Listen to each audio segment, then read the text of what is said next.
I have finally purchased my at-home sewing machine. As God is my witness, I shall never hand sew again. Yeah, probably not. Let's get into it.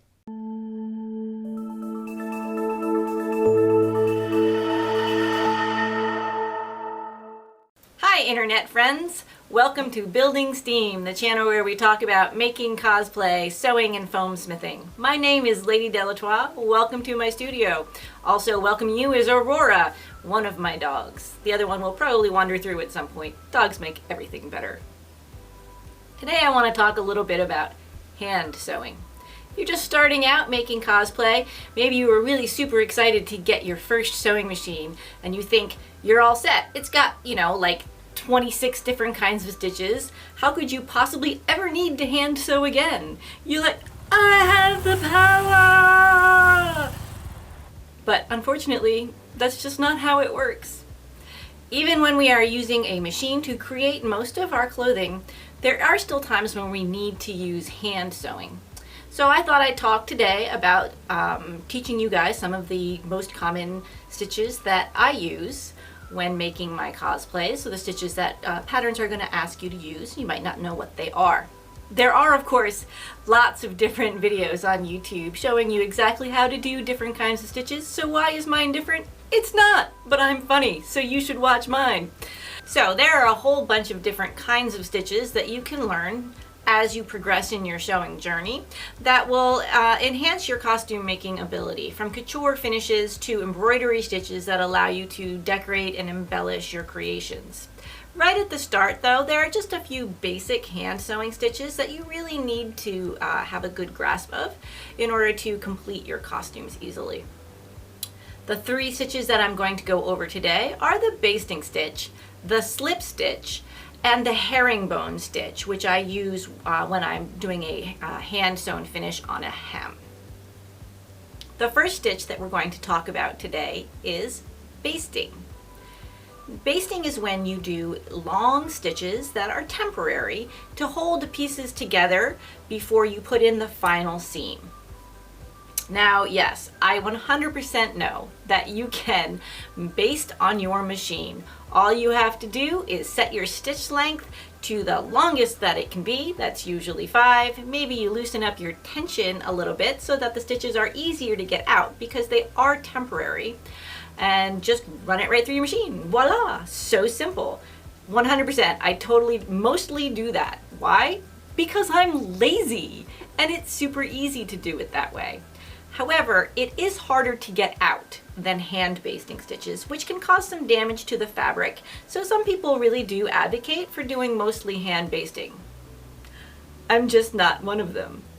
I do, however, use hand basting when the project in question is maybe too bulky, or especially when I'm setting a zipper.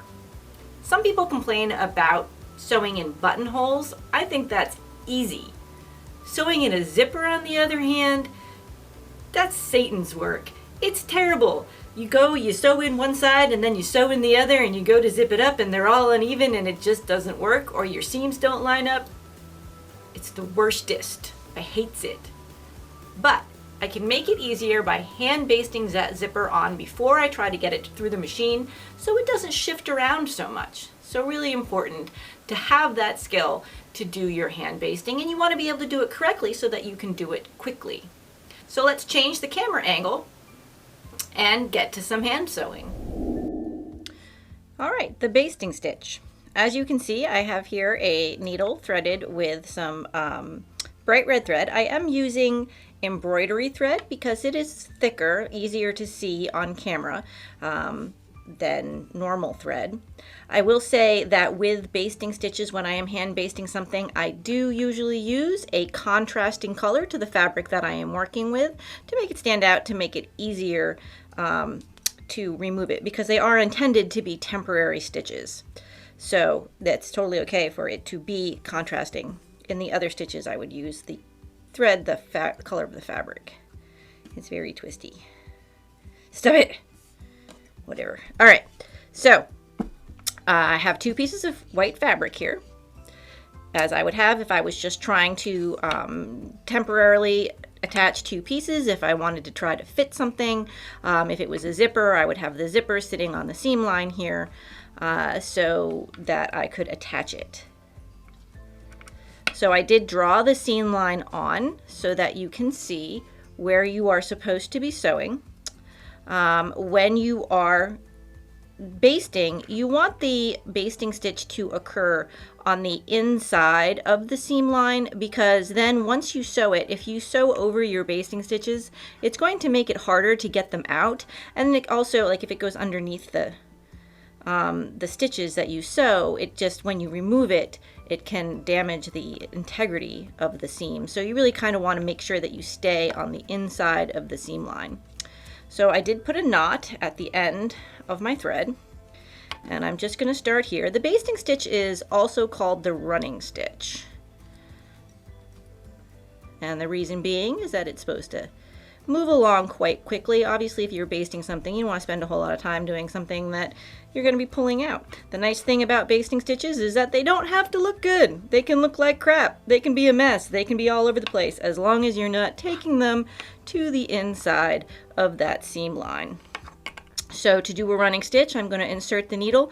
Now you may think, like you see people sewing in movies, and they're like, they pull one here and then they pull it, they go here, they pull it out, and then they do all the way back through, and they go like this way.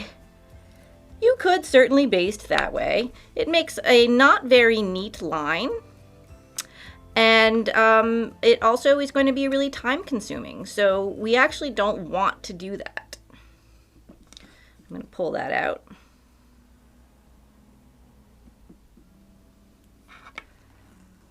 And we'll get that restarted. I'm going to have to rethread this if you just give me a second. All right, so here I am rethreaded. I'm ready to go with my running stitch. I'm going to take my needle, and I'm just going to go on the inside of the seam line. I hope that you can see well that I am not blocking it with my own hands here. And I'm going to put the needle into the fabric a couple of times here. That's what makes it a running stitch. So you see where I am just weaving it in and out of the fabric, not being real careful about matching up the size of my stitches, because again, it really doesn't matter. I want to keep them fairly large because it is just a basting stitch. And I can pull that through. And it's a little easier to keep it a little straighter when you've got it all a whole bunch of stitches on the needle like this. Go through. Go through. There you go. And I'm just going to keep going until I get to the end of the line. Weaving it through, putting it through, taking a couple stitches, and then when I don't have any more room on my needle, and of course the longer a needle you use, the more stitches you're going to be able to get on it. You can use a running stitch to create a hand sewn seam, although it's not super strong. If you do it smaller and neater, you can create a hand sewn seam. If you add a back stitch in the middle of it, that will give it a little more strength if you go a few stitches and then a back stitch and then back to the running stitch. Just FYI. I'm going to pull this through. I'm caught on that. Let's pull that through. And there you go. I have my basting stitch. And that's going to hold my fabric together for whatever needs to be done next. And then at the end of it, I would leave it. I would cut a tail like that I would not knot off. I would just leave it hanging. So then when it comes time to remove the stitches, I can just grab onto the end where the knot is and pull that out. Ta-da! Pretty easy. Pretty useful. It's important to know that you're not going up and down like that. You're putting it on the thread and pulling it through much, much faster. Okay, let's move on to the slip stitch. So the second basic stitch that it's really important to know is the slip stitch. Patterns are going to ask you to slip stitch openings closed that are left after you turned something. When we sew something, we do it inside out so that the seams are all on the inside. And so if we're making something enclosed, we flip it around through the hole that we've left, and then all of the seams are enclosed on the inside, and we just have to close up that little opening. The slip stitch is intended to be an invisible stitch where you are using your hand stitching to continue your hemline without showing any of your stitches. Let's change that camera angle and get into how that works. All right, all ready to do our slip stitch. I have my thread with the contrasting color. I'm using the embroidery thread again, and with a knot at the end. Obviously, these stitches are intended to be invisible so that you would use a thread that is the same color as the one you were using to create the rest of your seam. When you are doing a slip stitch, you are usually doing a slip stitch to either on a seam to bring a seam up, or a lot of times they ask you to use the slip stitch to close a hole in a seam that you left there so that you could turn something the right way out and enclose the seams on the inside. Hello, I need to be solved in a nice tidy way. A lot of times I would, if I'm just doing this for myself and it's on the inside, I know nobody's going to see it. It's a little bit, I find a little bit faster to just do a bunch of sort of little stitches, little catch stitches along that line there so that it's just a little bit faster than the slip stitch. But if someone's going to be able to see it, if you're making it for somebody else, or you just want to know because the pattern tells you to slip stitch it and you want to know how to do it, I will show you. It is also called the ladder stitch, and it does disappear in an interesting kind of way. So I'm here, I have my knotted end, and I'm going to go in at the top of the hole. Sorry.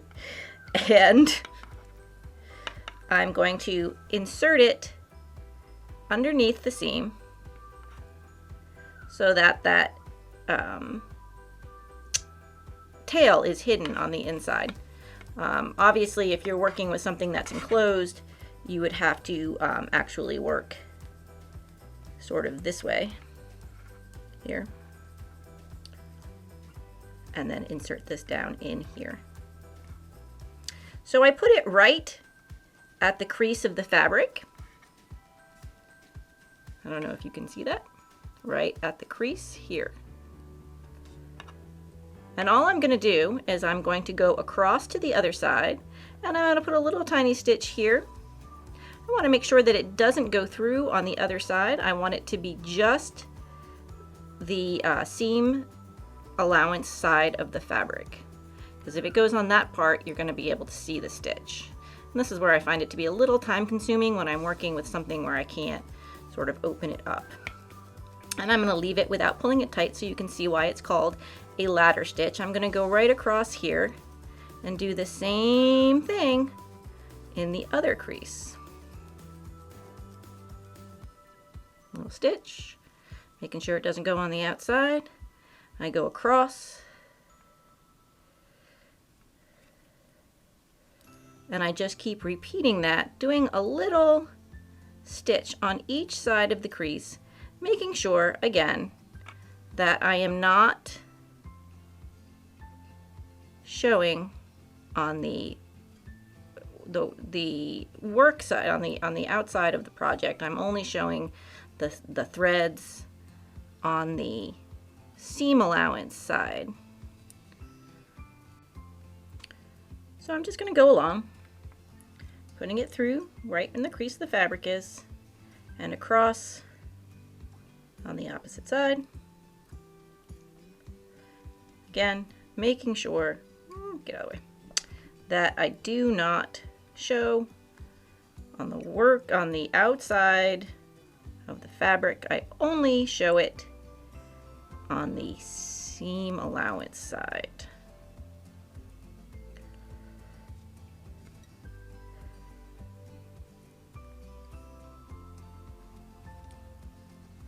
And you can see why it's called a ladder stitch. It creates kind of a ladder shape there on the inside, and I'm not pulling it tight so that you can see what's happening. Which side am I on? Here.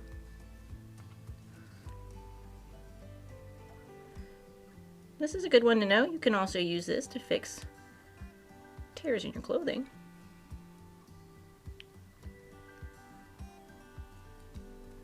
If you don't mind a little line. If it's like next to a seam.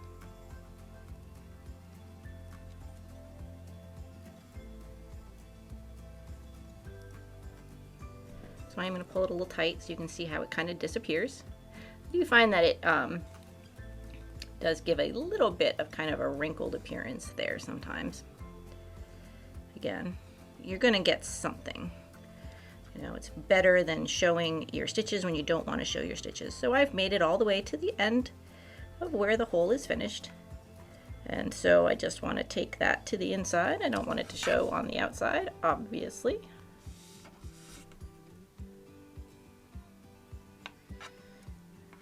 And if you can, I have the ability to turn this over and make a knot in it. You may have to just put a few back stitches in, making sure that the tail is going to be on the inside. And there you go. Problem solved. No more little hole. And if the thread was white, you would not be able to see that at all. So pretty nifty. And that's the slip stitch. So the third stitch that we're going to go over today is the herringbone stitch, which is the stitch that I most commonly use to hand finish a hem. It's a little more complicated than the other stitches, but I think it's important to learn. My very first costume that I made, the skirt, the instruction on the pattern to finish the hem gave instructions to fold up the hem and press it in place and then sew it invisibly, period. Okay, well, I'll just get on my invisible jet then with my invisible needle and thread and invisibly sew that hem. I had no idea what that meant. And the finished result was not as perfect as I would have hoped. I felt that the seam ultimately looked pretty amateurish because I didn't know what I was doing. So that's a tough one. You can do a hem. A lot of hems are done where you can just sew it on the machine, and that's totally fine. And the project is something where it doesn't matter that you can see that hemline sewn on the bottom, and you can make that determination for yourself. If you don't care if you can see the sewn hemline on the bottom of something, or if you do care and you want it to not show that line of stitches along the bottom. So when I don't want to show the line of stitches, I use the herringbone stitch, and I prefer to use the herringbone stitch and hand sew it rather than use the machine, because although my machine does have a blind hem sewing foot and the ability to blind hem sew, I still think it's pretty obvious. I think that done on the machine, it shows a lot more than when I do it by hand. So I just generally prefer to do it by hand. So a blind hem stitch that your machine can do with either by itself or with the proper foot leaves just a little tiny stitch on the front side of the project and does the rest of the stitch in the hem itself. The herringbone stitch is essentially the same thing. I just find that I can make a smaller stitch than my machine can. So let's get to it. Okay, all ready for the herringbone stitch. The herringbone stitch is a slightly more complicated than the other two stitches, but not particularly difficult. I use this when I am hand finishing a hem. The hem is at the bottom of the fabric where you are folding it up so that you don't have a raw edge. And sometimes if you're doing a rolled hem, a lot, skirts or something, it just doesn't matter, and you just machine sew along that line and it's totally fine. However, sometimes you want a nice smooth finish so that when it's hemmed up, you don't have a line of stitches on the outside of the fabric. And so I like to use the herringbone stitch as opposed to just using a slip stitch on the hem, because it gives a little bit more movement to the hem instead of pulling it super tight. It's a little bit more of a couture finish. And like I said, it's not that complicated that you can't easily learn it. I think it's a pretty basic stitch. can also use it decoratively because it creates, it's called a herringbone because it creates kind of an X. So I am going to start here in my hem. I have my hem allowance folded up, pressed up with the raw edge pressed under 1/4 of an inch. You know, you would go by whatever your pattern is, a full inch, whatever it might be. So I am going to take my thread into this crease here. I want to make sure I'm going to actually take it onto the inside because I want to get that tail end hidden underneath inside my hem. Is going to make it a little neater, not sticking out, have to be cut off. Okay, so a herringbone stitch does work from right to left. Okay, I take my thread on the right side and I take it across towards the left, kind of at that crease right there. And that's just going to create a little stitch there. This is just kind of a beginning, you know, getting my stitch set here. So like I said, I want to have a nice smooth finish on the outside. So how do I do that? Because there isn't, with the slip stitch, I could hide the opposite stitch in the seam allowance, but I don't have that here. This is a hem, so there's just fabric here. How do I make the stitch not show? Well, I do that by making it so small that if I am using thread that is the same color as the fabric, it is indistinguishable. So I do that by picking up just a tiny thread here. So I'm just going to try to bring that up and show you how little I took of that.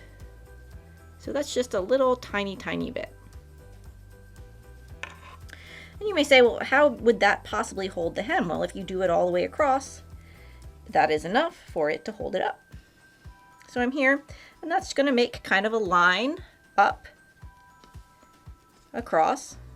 I want to keep my thread above the needle as I come back down into the hem crease, and I just do a little right to left stitch. I'm working a little oddly right now because I'm trying to keep my hands out of the camera view, especially because I don't want to be going in and out of the camera and making it change focus here. So I'm going to pull that in. You see it made a little X. I want to go over this way. I want to go over my previous stitch here. So I'm going to go up. I'm going to find that just that single thread. That's kind of 2 threads, but it's okay. We'll go with it here. And again, I want to keep my thread above so that I create that X, and I go from right to left in the crease of the hem, and a thread up above, just a little tiny thread. And I do try to keep them pretty, I do try to keep them pretty even in a nice straight line so that I don't have, you know, that little bit that you can see on the outside stays consistent and it just looks nicer down here. And when you get the hang of it, it does just sort of pick up in speed. I'm doing it pretty slow here because I don't want you guys to be able to see what I'm doing. Okay, drawing my thread, keeping my thread above the needle so it goes across and makes my little X. There, going over the top, just a thread down in the crease.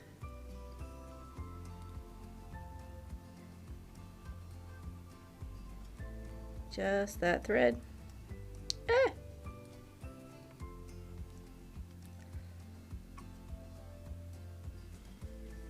And I go back down, take it in the crease.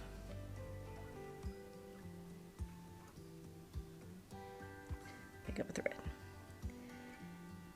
And you will be amazed at how little shows on the outside of the fabric. I'm even using a bright red thread and you can't see that. So just barely, just a little tiny dot. So if you were using white thread, it would be almost completely invisible. right? And you can see that that is holding it up in quite a sturdy manner. See all those X's across. Okay, so you see, nice little herringbone stitch on the inside, firmly holding my hem. On the outside, I can hardly see a thing. Go me. Nifty! With these 3 stitches, the basting stitch, the slip stitch, and the herringbone stitch, you have added to your toolbox 3 very important basic hand stitches that you can use to finish up your costumes cleanly and professionally.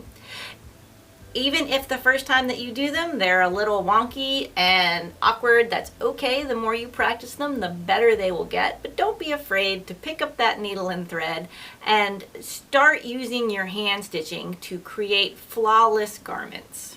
If you enjoyed this video and found it helpful, I hope that you give it a thumbs up and hit that subscribe button so that you get notified whenever we create new content.